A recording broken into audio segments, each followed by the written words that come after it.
This is a Democrat shutdown. This has nothing to do with the Republicans. This is a Democrat shutdown. They're upset that the crime numbers are so good. They're very unhappy that the crime numbers are so good.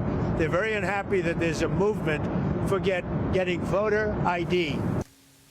That's President Trump on board Air Force One last night, blaming Democrats for the partial government shutdown as the funding lapse at the Department of Homeland Security today enters day 4. Democrats sending a counter-proposal to the White House and GOP leaders, but so far no deal.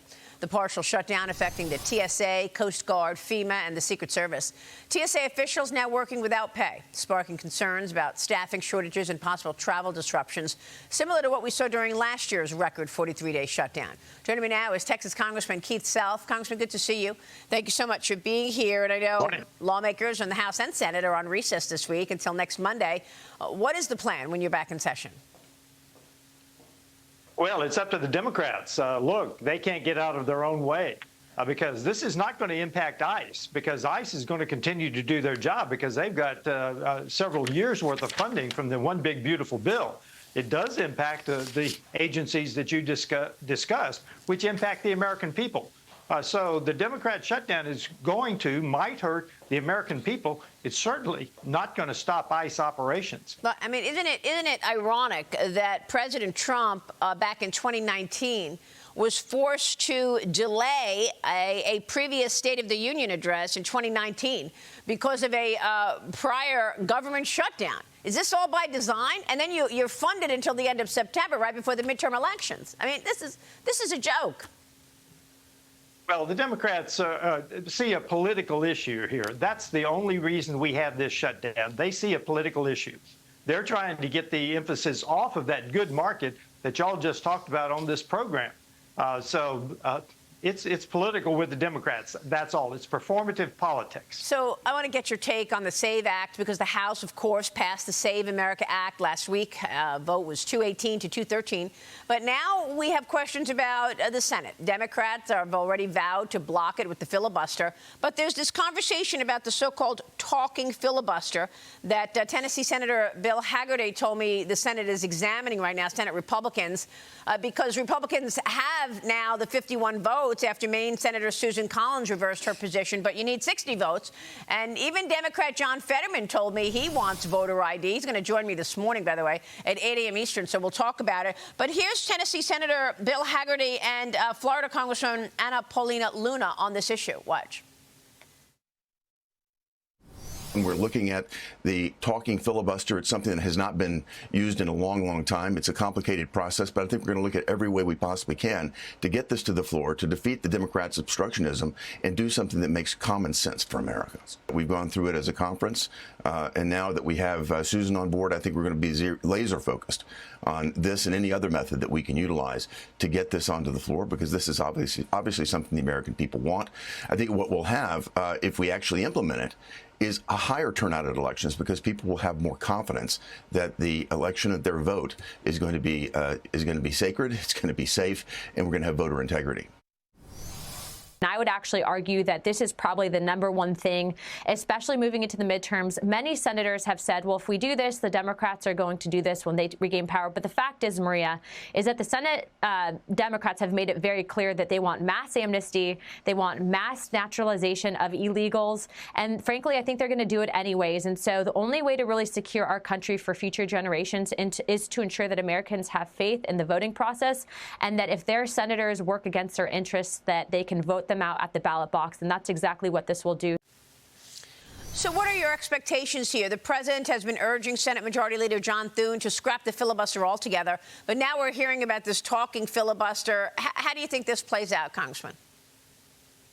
First of all, 83% of Americans, including 71% of Democrats, want voter ID. They want election security. I will tell you, it's not just the president. The senators are getting massive public pressure to do this.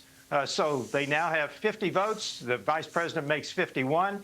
Yeah. They are going to talk about it, and they're going to try to delay it. But we need to keep up the pressure on the Senate to actually do this. If you want to tell the American people that illegals can vote in elections, then stand on the Senate floor and tell the American people why you believe that, why you believe people who are not U.S. citizens should vote in our elections. All right, so that's the point of the talking filibuster, to get on the floor, talk it out, and make your positions clear. Absolutely. I know that President Trump said that he's going to do an executive order ahead of the midterm elections, but Liz Peek, jump in here, because is that going to be enough to actually turn the tide? Well, I think the question is it constitutional? I mean, the states are supposed to be in charge of their elections, which is why we do need Congress to step up and pass this legislation. Am I wrong? I mean, can this be done by executive order? Because I would assume that President Trump would have done it long ago if that were possible. No, I think it's absolutely constitutional. The states have and you read the Constitution, they govern the election process in the states. But we must have some sort of federal standards by which they operate. That's what this is. This is a federal standard. U.S. citizens only vote in elections, and you show a voter ID to vote. This, as the senator said, was common sense, and I believe it's constitutional because we're not telling them how to run their elections. We're telling them the minimum federal standard. It's unbelievable. All right, let me switch gears to foreign policy, because U.S. and Iran officials are set to hold another round of nuclear talks in Geneva today. Military tensions rising between the two nations. Iranian naval forces, including the Islamic Revolutionary Guard Corps, conducted military drills in the state of Hormuz on Monday. Special Envoy Steve Witkoff and Jared Kushner expected to lead the negotiations. Here's the president this week. Watch. I'll be involved in those talks indirectly, and they'll be very important. We'll see what can happen. But typically, Iran's a very tough negotiator. They're good negotiators or bad negotiators. I would say they're bad negotiators, because we could have had a deal instead of sending the B-2s in to knock out their nuclear potential, and we had to send the B-2s. I hope they're going to be more reasonable. I think they want to make a deal. I don't think they want the consequences of not making a deal. Congressman, the former Crown Prince of Iran, Reza Pahlavi, told me that you're talking about upwards of 40,000 people who've been killed, protesters killed for pushing back on the Khomeini regime just in the last month. Your reaction? What should be done here? Well, I hope we get a deal. I know President Trump does not want to start a regional war with Iran, but he's right. The Crown Prince is right. Tens of thousands of people have been killed. They do not want to live under this theocracy, this tyrannical regime any longer. And they have been willing to put their lives on the line. We need to make sure that whatever happens, the regime changes, because this regime will continue to be tyrannical if we allow them to stay in place. I hope they reach a deal. I am somewhat skeptical, but I wish them well as they go to the negotiations today. All right. Congressman, thank you. We'll be watching your work there.